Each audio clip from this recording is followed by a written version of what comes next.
नमस्कार दोस्तों, मेरा नाम है सूरज और सियासी लेक्चर्स बाय सूरज में आपका स्वागत है। आज इस वीडियो में हम अपनी नई algorithm priority based scheduling start करेंगे। पिछली वीडियो में हमने शॉर्टेज जॉब फर्स्ट तक देखा था, उसके कुछ गेस्ट के क्वेश्चन सॉल्व किए थे।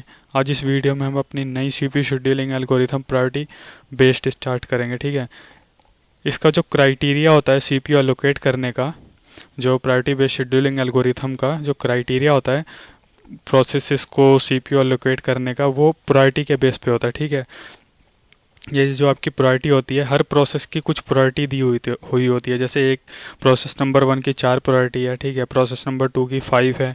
तो जो हमारा लो डिजिट होता है वो लो प्रायोरिटी होता है। ठीक है, लो डिजिट, इसमें लो डिजिट वाला लो प्रायोरिटी होता है एंड हाई डिजिट वाला हाई प्रायोरिटी होता है। जैसे अगर मैं 1 की बात करूँ, यहाँ पे मैं इसकी बात करूँ 1 की, तो ये क्या होगा, मेरा लो प्रायोरिटी होगा। एंड 7 की बात करूँ तो क्या होगा, हाई प्रायोरिटी होगा। और इसका उल्टा भी हो सकता है। और क्या हो सकता है, इसका उल्टा भी हो सकता है, रिवर्स भी हो सकता है। ओके, तो मैं यहाँ पे लिख देता हूँ, या तो ये हो सकता है या हो सकता है और इसका रिवर्स हो सकता है, उल्टा हो सकता है। ये आपको क्वेश्चन में दिया हुआ होगा। ठीक है, कि किसकी हाई प्रायोरिटी है, किसकी लो प्रायोरिटी है। ठीक है, लो डिजिट वाली लो है या हाई डिजिट वाली लो प्रायोरिटी है, ये आपको क्वेश्चन में दिया होगा। क्या पता किसी किसी क्वेश्चन में ये दिया होता है कि जो सबसे बड़ी वाली है उसकी होगी लो प्रायोरिटी और जो सबसे छोटी वाली है उसकी होगी हाई प्रायोरिटी। ठीक है, ये आपको क्वेश्चन में दिया होगा, लेकिन मैं यहाँ पे लेके चल रहा हूँ, जो मैं अज्यूम करके चल रहा हूँ वो क्या लेके चल रहा हूँ, लो डिजिट होगी तो लो प्रायोरिटी होगी और हाई डिजिट होगी तो हाई प्रायोरिटी होगी। ठीक है, तो चलिए हम अपना आप गैंट चार्ट बनाते हैं। अगर हम अपना गैंट चार्ट देखें तो सबसे पहले मैं बता दूं कि आपको ये जो मैं क्वेश्चन सॉल्व कर रहा हूँ ये नॉन प्रीएम्प्टिव है। मतलब एक बार सीपीयू एलोकेट कर दूंगा तो उस प्रोसेस को दोबारा मैं निकाल नहीं सकता, छीन नहीं सकता। ओके, तो सबसे पहले मेरा कौन सा आया, 0 पे आया मेरा प्रोसेस नंबर 1। प्रोसेस नंबर 1 मेरा 0 अराइवल टाइम पे आया। ठीक है, कितने टाइम के लिए एग्जीक्यूट होगा वो, 4 टाइम पीरियड के लिए। तो 0 से 4 मुझे इसी को एग्जीक्यूट करना पड़ेगा, P1 को। और यहाँ पर 4, इतने में P1 अपनी एग्जीक्यूशन ख़त्म कर लेगा, तो मैं उसके आगे टिक लगा देता हूँ। ठीक है, ताकि हमें याद रहे। अब 0 से 4 तक मेरे कौन कौन से आ चुके थे, 0 से 4 तक मेरे ये आ चुके थे, जिसमें से P1 कंप्लीट हो गया। अब मेरे पास बचे P2, P3, ठीक है, P4, P5। तो इसमें से सबसे हाई प्रायोरिटी किसकी है, ऑफ कोर्स P3 की है, 7 है। ठीक है, तो मैं P3 को CPU एलोकेट करूँगा। P3 को मैं CPU एलोकेट करूँगा, कितने टाइम पीरियड के लिए होगा, P3 एक टाइम पीरियड के लिए, और ये कंप्लीट हो जाएगा एक टाइम पीरियड के लिए एलोकेट होके। तो ये कितने पे ख़त्म होगा, P3 आपको 5 पे। अब 5 तक आपके सारे प्रोसेस आ चुके थे, P6 तक आ चुके थे। ठीक है, जिसमें से P1 मेरा कंप्लीट हो गया, P3 कंप्लीट हो गया। अब सेकंड हाईएस्ट प्रायोरिटी किसकी है, एक मिनट में यहाँ पे भी निशान लगा देता हूँ। ये ख़त्म हो गया आपका, ये ख़त्म हो गया।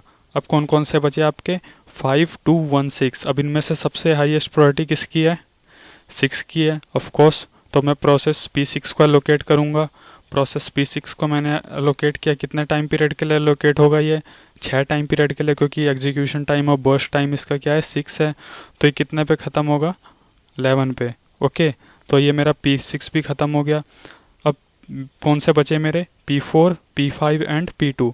अब इनमें से सबसे हाई प्रायोरिटी किसकी है, P2 की है। तो मैं P2 को CPU एलोकेट करूँगा। तो मैंने P2 को CPU एलोकेट किया यहाँ पे। ओके, एक सेकंड,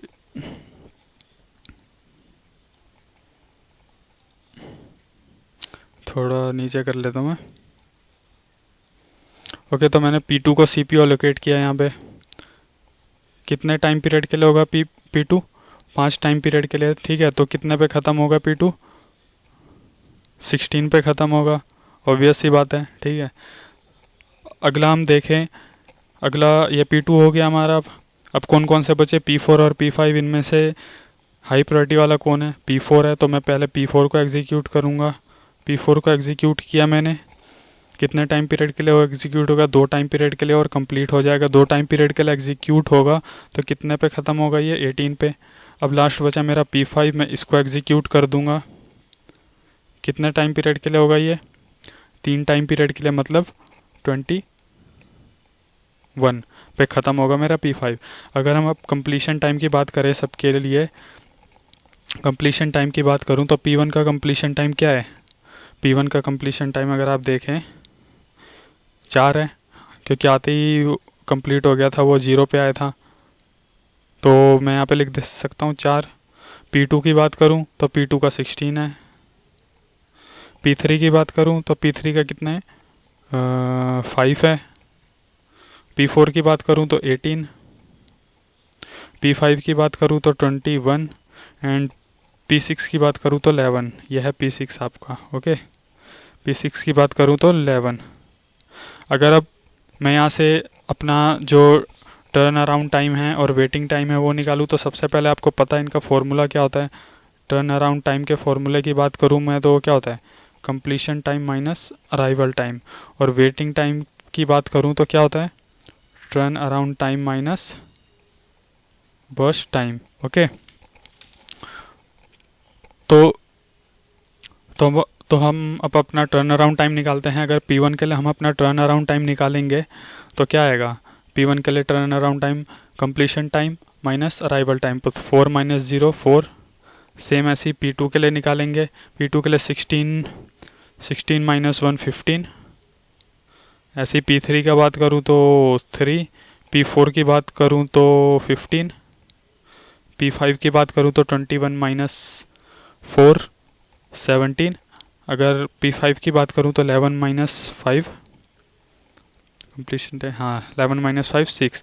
अगर यहाँ से वेटिंग टाइम निकालूँ तो वेटिंग टाइम क्या होता है? Turn around time minus burst time, तो 4 माइनस 4 0। P1 आते ही एग्जीक्यूट हो गया था। 15 माइनस 5 10। ऐसे ही इसका निकालूँ तो 2, इसका निकालूँ तो 15 माइनस 2 13। और P5 का निकालूँ तो 17 माइनस 3 14। और P6 का निकालूँ तो 0। ओके फ्रेंड्स, तो हमारा जो प्रीएम्प्टिव में आप ऐसे भी नॉन प्रीएम्प्टिव में सॉरी आप ऐसे भी निकाल सकते हैं कि प्रोसेस आपका कब आया। जैसे वेटिंग टाइम की बात कर रहा हूँ मैं, प्रोसेस आपका जैसे P4 की बात करूँ तो 3 टाइम पीरियड पे आया, ठीक है, लेकिन 3 टाइम पीरियड पे आया, लेकिन उसको CPU कब मिला? P4 को CPU कब मिला? 16 पे मिला, तो 16 माइनस 3 13 आएगा। अगर ऐसी P6 की बात करूँ तो 5 पे आया, लेकिन उसको CPU कब मिला? 18 पे मिला P5 को, ठीक है, नहीं सॉरी P6 को 5 पे ही मिला, ठीक है, 18 पे तो P5 को मिला था। अगर P6 की बात करूँ मैं यहाँ पे 5 पे आया वो, ठीक है, लेकिन उसे CPU 5 पे ही मिला तो उसको बिल्कुल वेट नहीं करना पड़ा, तो इसीलिए 0 आ गया। अगर अब P5 की बात करूँ तो कब आया था? 4 पे आया था, लेकिन उसको CPU कब मिला? 18 पे मिला, ठीक है, तो उसको 14 टाइम के लिए वेट करना पड़ा। तो आप यहाँ से निकाल सकते हैं ऐसे नॉन प्रीएम्प्टिव के केस में। प्रीएम्प्टिव के केस में नहीं निकाल सकते, प्रीएम्प्टिव के केस में कुछ हद तक सही आता है। तो अब यहाँ से अगर एवरेज वेटिंग टाइम निकालूँ मैं, एवरेज वेटिंग टाइम की बात करूँ तो ये कितना हो जाएगा? 10 20 30 39 हो जाएगा ये, ठीक है। 39 कितने नंबर ऑफ प्रोसेस हैं आपके? 6 हैं, तो यहाँ से कितना आ जाएगा आपका एवरेज वेटिंग टाइम?